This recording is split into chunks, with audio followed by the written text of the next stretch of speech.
Our next speaker is going to be talking about events. Great events close the gap between you and your community. She will show you how to create an inspiring space for individuals to participate and express themselves. She'll provide an insight into how you may serve and supply their needs. As executive producer and founding member of the Do Lab community, Monica Fernandez oversees festival production and creative programming while supporting the human resources and communication needs of her team. She employs an empathetic management style known as compassionate leadership, which is instrumental in understanding how individuals think, feel, and get motivated. Before I bring her on stage, we're going to actually show you a quick video.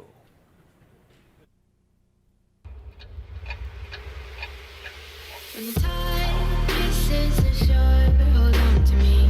When your heart is hurting, you can't take no more, hold on to me. When you're sinking under, and it's getting harder to breathe, hold on to me, hold on to me. Baby, ride my way, won't you come my way, make me feel okay. Hold on to me, hold on, hold on, hold on, hold on, hold on, hold on, hold on, hold on to me. Hold on, hold on, hold on, hold on, hold on, hold on, hold on to me.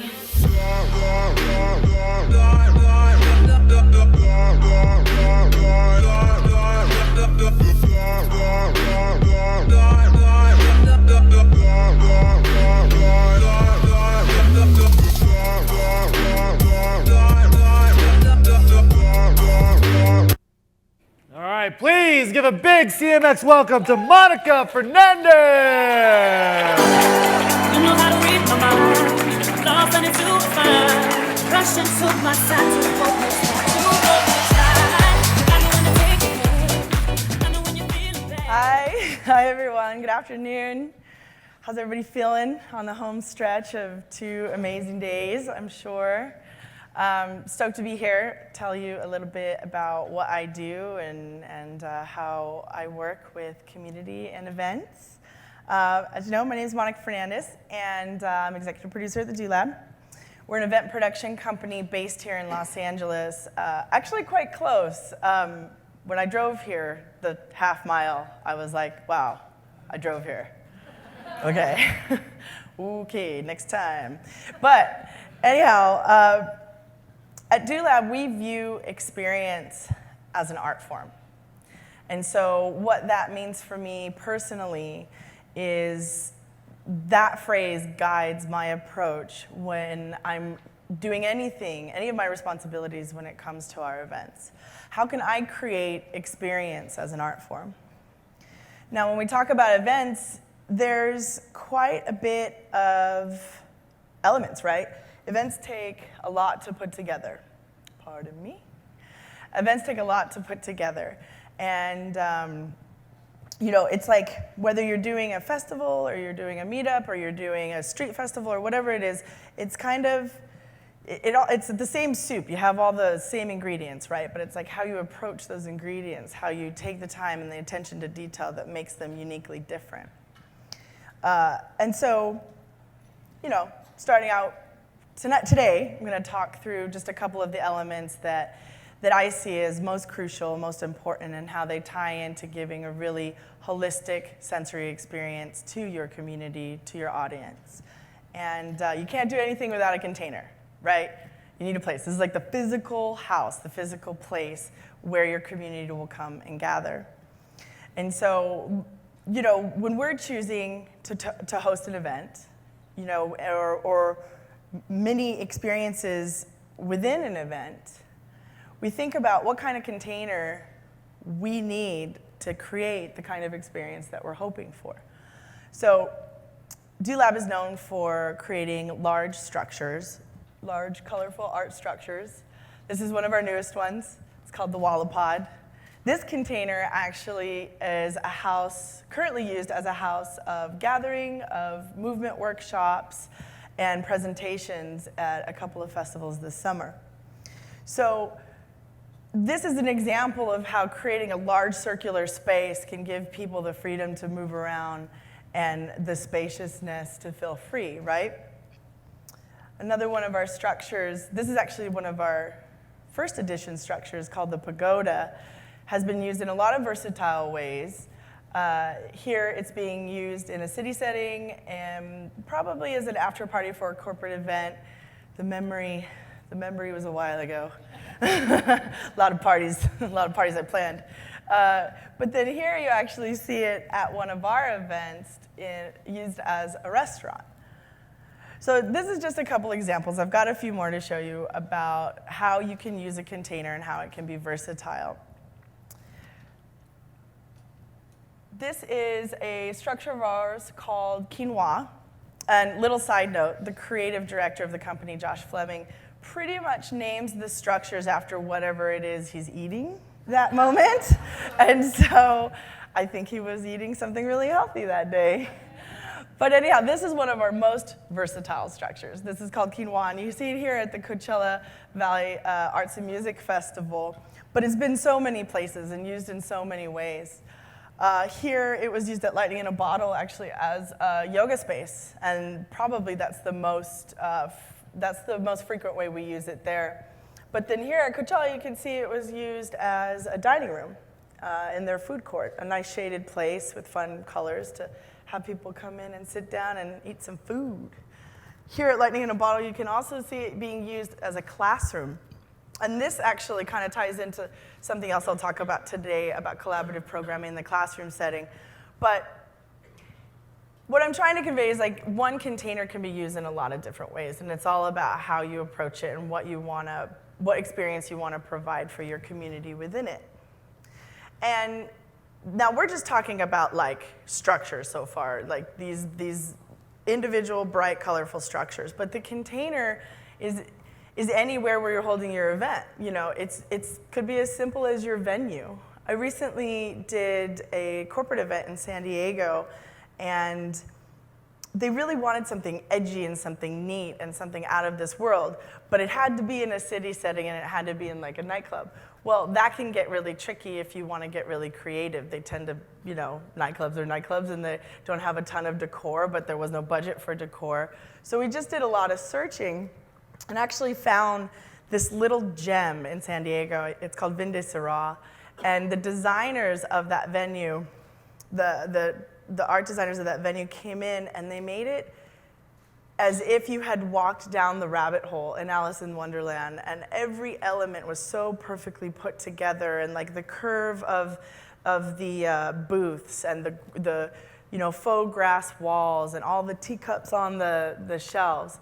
And so that's a perfect example of taking a nightclub setting, a container, and transforming it into something really lovely and wondrous. And so that event and that setting actually created for a really playful, lovely event. Everyone was just sort of like, wow, I've never been here before. It kind of felt magical. So that's just an example of how a smaller setting can evoke a different meaning. It doesn't always have to be a huge situation. It doesn't always have to be a big structure. It doesn't always have to be this grand thing.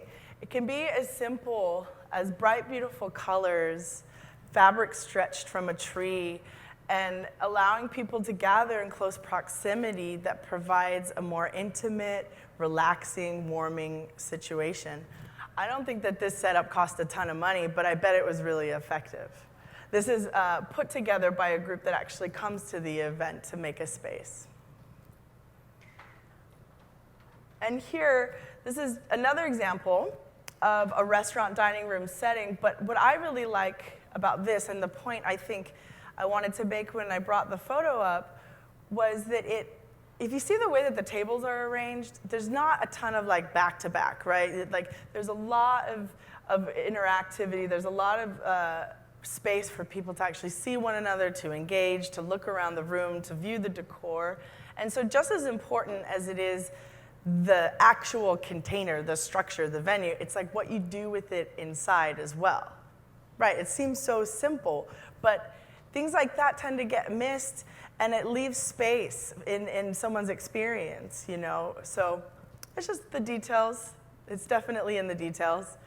A couple years ago, more than a couple, we did this event called Lucent L'Amour, and at that time, what we were doing and what a lot of our community was doing was underground warehouse parties. Most of the time when you went out for an event, it was at somebody's warehouse that they had been renting, and we would like decorate it all up, and everybody would get super just styled out, all in their weirdness, all in their funk, and it was just like this like magical place that transformed. And even though you were in the middle of downtown Los Angeles, if you stepped outside, it was not magical. Especially at that time, the Arts District was not magical. But, you know, there came time that wasn't possible for us anymore. We really weren't able to throw that kind of event without the proper permits and things like that. And so we wanted to take it to the streets. We wanted to take it above ground. And we were really inspired by the street festival setting. You know, you've got your food vendors, you got your merch vendors, you got a couple of stages with music, and people have the opportunity to mill about and walk through the streets and come upon all kinds of interesting things. But we didn't like the street festival setting. I mean, you will be hard-pressed to find a pop-up at one of our events. We just don't do it. It's not the vibe. And so what we did is we took that solid foundation of a street festival and the elements there and put our touch on it. We took those underground warehouse vibes and put our touch on that setting that could just use a little bit more pizzazz, a little more panache. And it was truly just a really great event. You know, people came in and they were able to go through the different streets of the art district that we had blocked off, and they could get their food, they could buy their wares, but along the way, they could also happen upon weird little situations or interactive experiences. The stages were highly decorated. You know, there wasn't a spot of trust in sight. And so that was it's something I really look back fondly on how to use what's known, but put a little creativity towards the container and make it feel really special and really, really unique. So thanks for letting me tell the story. Listen more. No longer, we don't do that anymore. But a good one.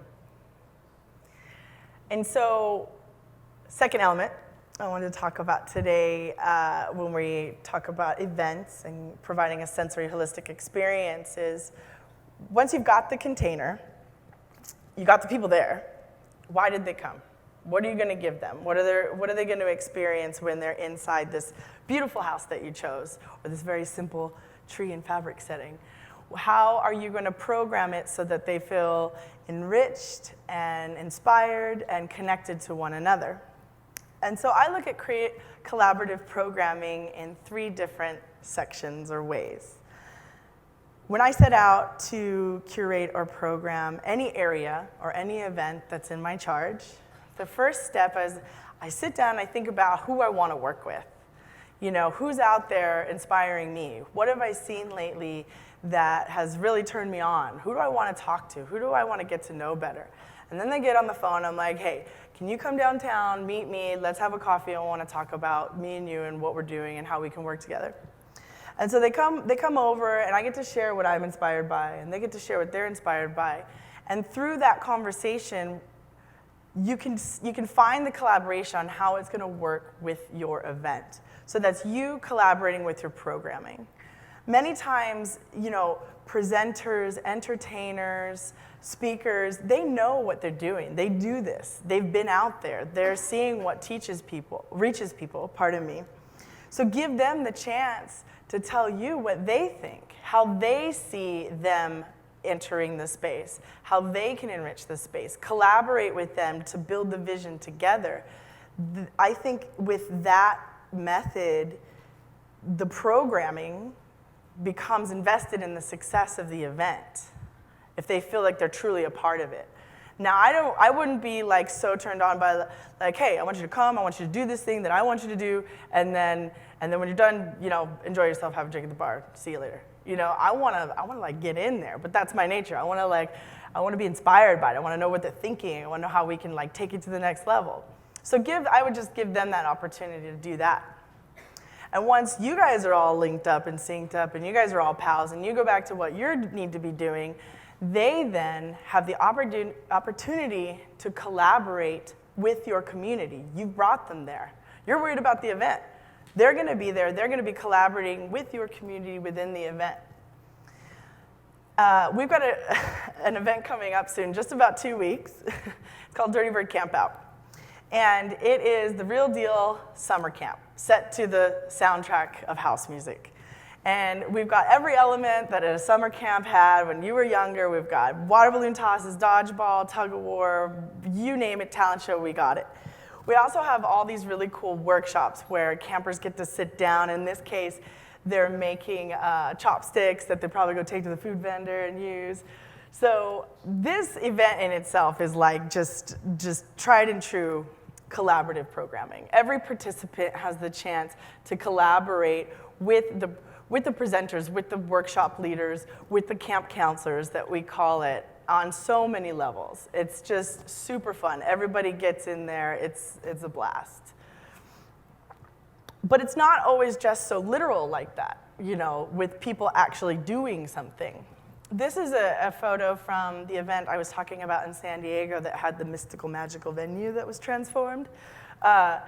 This is an element of entertainment that we brought that was so simple and so intimate and also really collaborative. We asked our friend Cece to come in, sit down, and give tarot readings throughout the night.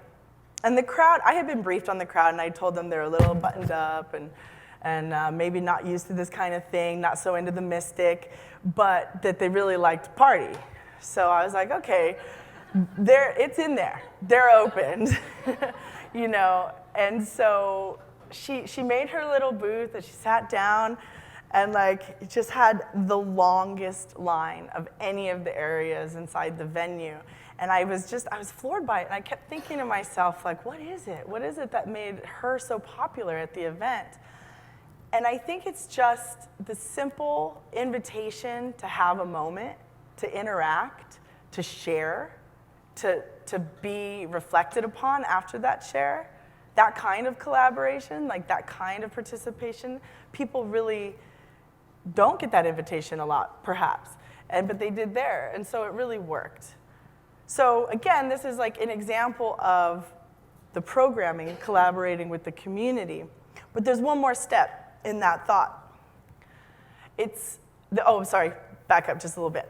This is another example of how entertainment can be collaborative and not always on the stage. So it's awesome to see stuff on a stage. It's so cool. Everybody loves it. There's energy from the crowd. But it's also important to take it from the stage, put it in the audience, put it in the crowd.